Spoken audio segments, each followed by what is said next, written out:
રાજકોટના ગ્રામ્ય વિસ્તારમાંથી વધુ 2 નકલી ડોક્ટર ઝડપાયા છે।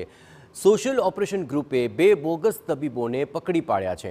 રાજકોટના ઢોલરા અને સડક પીપળિયા ગામેથી બોગસ તબીબને પકડી લેવાયા। રાજુ ચૌહાણ અને રાજેશ મારડિયા નામના શખ્સો ક્લિનિક ચલાવતા હતા। રાજુ ચૌહાણ છેલ્લા 3 મહિનાથી ક્લિનિક ચલાવતો હતો।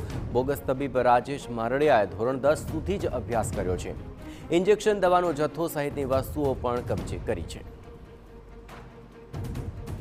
રાજેશ મારડિયા જે ધોરણ 10 સુધીનો જ માત્ર અભ્યાસ કરેલો છે અને આમ છતાં તે ક્લિનિક ચલાવી રહ્યો હતો અને આ જ મામલે 2 નકલી ડોક્ટરને ઝડપી લેવાયા છે। રાજુ ચૌહાણ છેલ્લા 3 મહિનાથી આ ક્લિનિક ચલાવતો હોવાનો ખુલાસો થયો।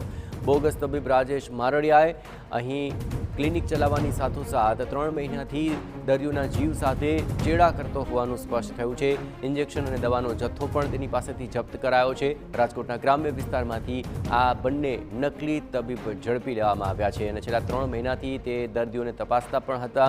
સ્પેશિયલ ઓપરેશન ગ્રુપે આ મામલે કાર્યવાહી કરી અને રાજકોટના ઢોલરા અને સડક પીપળિયા ગામેથી આ બંને બોગસ તબીબોને પકડી પાડ્યા છે।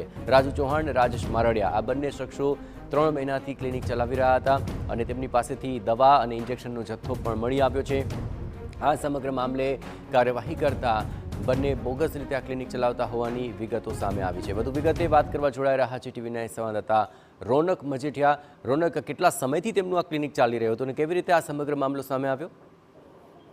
જયેશ, રાજકોટનો ગ્રામ્ય વિસ્તાર હોય એમાં છેલ્લા કેટલાય વર્ષોથી આ દૂષણ છે તે ચાલી રહ્યું છે, પરંતુ છેલ્લા કેટલાક સમયથી જે આરોગ્ય વિભાગ છે, પોલીસ છે, તે આ મામલે વધુ સતર્ક બની છે અને નકલી ડોક્ટરો છે તેને સતત છે તે પકડવામાં આવી રહ્યા છે। આ રાજકોટ એસઓજી દ્વારા વધુ 2 બોગસ તબીબ છે તેને રાજકોટના ગ્રામ્ય વિસ્તારમાંથી અત્યારે છે તે પકડવામાં આવ્યા છે ને એમાં એક તબીબ છે તે રાજકોટના ઢોલરા ગામથી અને બીજો તબીબ બોગસ તબીબ છે તે રાજકોટના સડક પીપળિયા ગામેથી પકડાયો છે।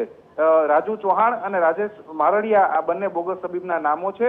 ત્યારે રાજેશ મારડિયા નામનો જે બોગસ તબીબ છે જે ક્લિનિક ચલાવતો તો માત્ર 10 જ પાસ છે અને જે ગ્રામ્ય વિસ્તારના જે લોકો છે તેમની સામે આ ક્લિનિક ચલાવતો હતો, તેમને દવા પણ આપતો હતો, તેમને બોટલ પણ ચલાવતો હતો, તેમને ઇન્જેક્શનો પણ આપતો હતો। પોલીસ દ્વારા તમામ જે મુદ્દામાલ છે તે કબજે કરવામાં આવ્યો છે અને બંને બોગસ ડોક્ટર સામે કાયદેસરની કાર્યવાહી છે તે પોલીસ દ્વારા એસઓજી દ્વારા છે તે હાથ ધરવામાં આવી છે। પરંતુ આ દૂષણ છે છેલ્લા ઘણા વર્ષોથી ચાલી રહ્યું છે અને ત્યારે હવે આરોગ્ય વિભાગ છે છેલ્લે થોડા સમય પહેલા આરોગ્ય મંત્રી છે ઋષિકેશ પટેલ કે તેઓ પણ રાજકોટની મુલાકાતે હતા અને મીડિયા દ્વારા તેમને આ મુદ્દો છે તેમની સમક્ષ રાખવામાં આવ્યો હતો અને તેમણે પણ હવેથી આ બોગસ પ્રકારના ડોક્ટરો છે તેમની સામે આ ઝુંબેશ છે તે વધુ કડક કરવાની જે ખાતરી છે તે આપી હતી। તેને લઈને હવે પોલીસ દ્વારા ને રાજકોટ જિલ્લાના આરોગ્ય વિભાગ દ્વારા આવા પ્રકારના બોગસ તબીબો સામે વધુ જે શકંજો છે તે કસવામાં આવ્યો છે। જયેશ, આભાર રોનક। તમામ ગતિવિધિઓ પર આપ નજર રાખતા રહેજો। તો ગ્રામ્ય વિસ્તારોની અંદર આવા બોગસ તબીબોનો રાફડો ફાટ્યો છે। દિન બ દિન તેની સામે કાર્યવાહી કરતા આવા નકલી ડોક્ટર ઝડપાઈ રહ્યા છે।